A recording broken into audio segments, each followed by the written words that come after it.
Oyez, oyez, braves gens. Alors comme je l'avais annoncé sur ma page Facebook, je voulais vous faire une petite vidéo pour vous présenter en fait un peu ce que j'utilise moi personnellement au niveau du matériel, que ça soit électrique ou non. Alors du coup ça sera sur deux vidéos différentes étant donné que j'avais pas mal de petites choses à dire et que j'avais pas envie que ça prenne 10 plombs non plus. Donc une qui sortira maintenant, parce que vous la regardez en fait.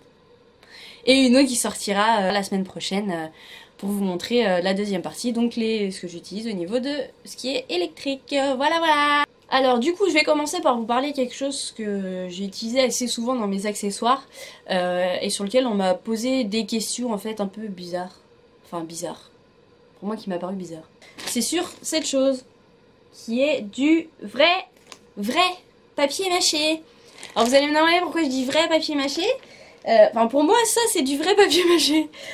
Parce que je me suis rendu compte en fait en discutant justement avec les personnes qui me posaient des questions sur l'arc de hache, parce que c'était la première fois que j'en utilisais. Pour les gens, le papier mâché c'est l'utilisation du papier journal collé avec de la colle à papier peint.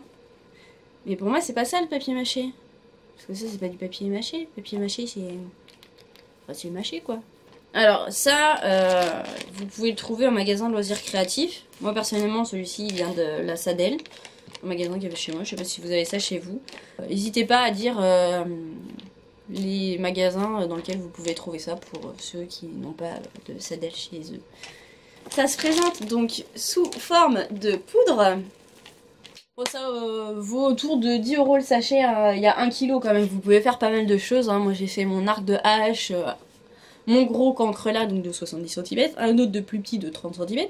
J'ai fait également cette chose.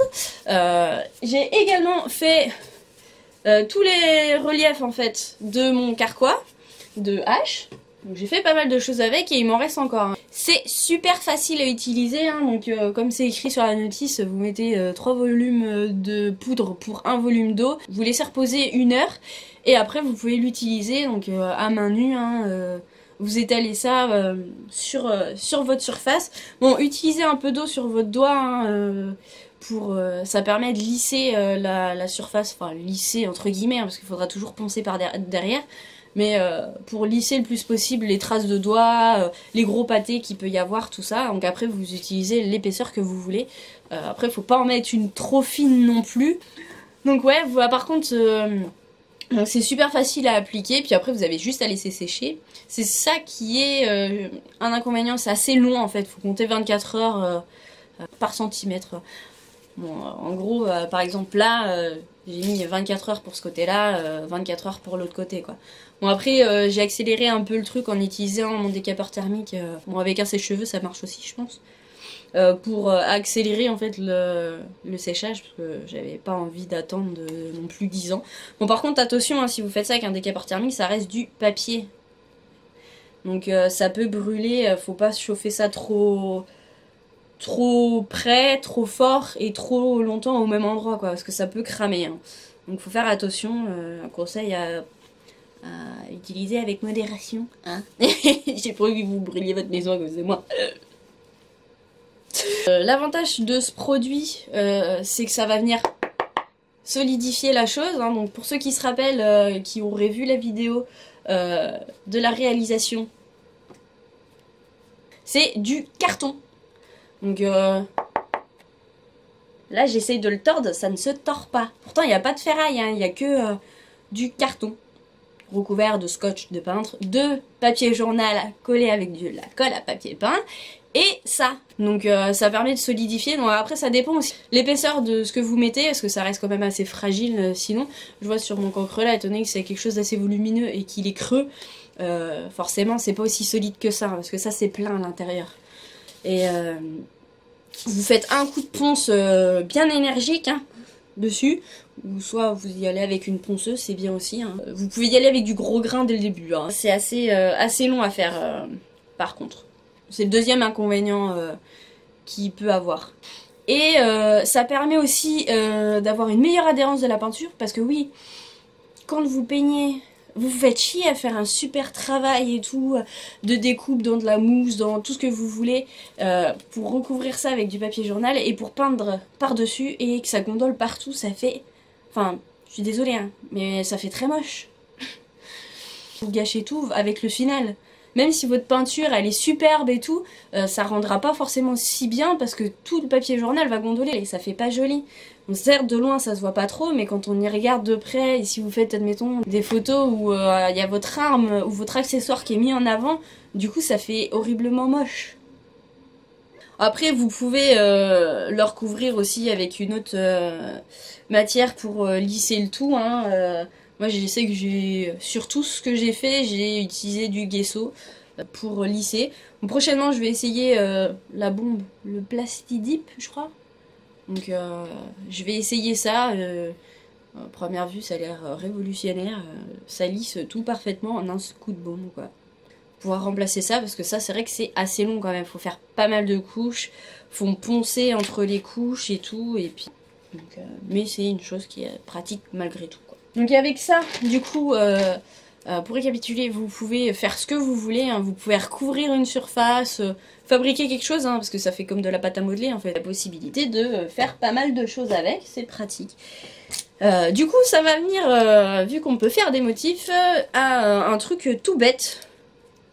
Des choses comme ça. Alors je les avais achetés parce que je voulais faire à une période plein de trucs avec de la pâte Fimo, alors je me suis dit je vais acheter des trucs pour modeler en fait des trucs, des machins comme ça et tout. Puis au final je m'en suis jamais servi avec de la pâte Fimo, je m'en sers pour ça. Du coup pour étaler dans des endroits où moi je peux pas aller, par exemple sous les pics, des choses comme ça. Je sais que je me suis servi de celui-là, je me sers souvent de celui-là également avec le Worbla. Pour passer sur le bord, hein, je vous montre comme ça, mais je peux vous montrer comme ça aussi. Donc du coup là, vous voyez, j'utilise le petit truc, cette petite chose là, qui me sert à bien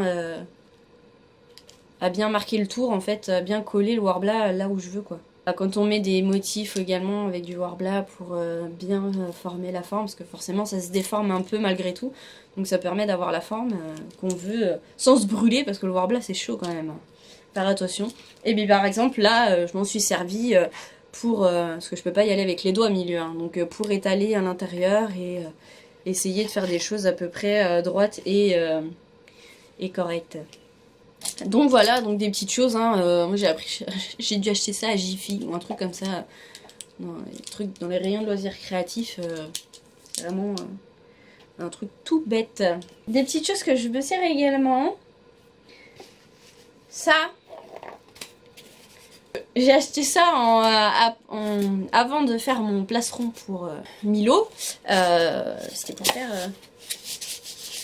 pour faire des seins. Donc, et au final, cette boule-là, en l'occurrence, ne m'a pas servi pour ça.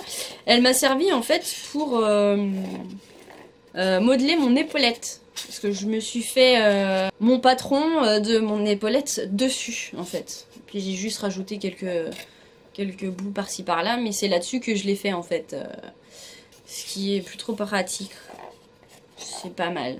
Après vous avez aussi sinon les vulgaires boules en plastique qui sont un peu plus solides, hein, qui m'ont servi justement pour faire la forme arrondie pour la poitrine, pour mon plastron en fait. On va savoir qu'il faut faire attention, hein, parce que à pas chauffer ça, parce que enfin ça fond. donc voilà, donc des petites choses que vous avez sûrement déjà pu voir sur des tutos de Worbla pour faire des plastrons féminins, voilà.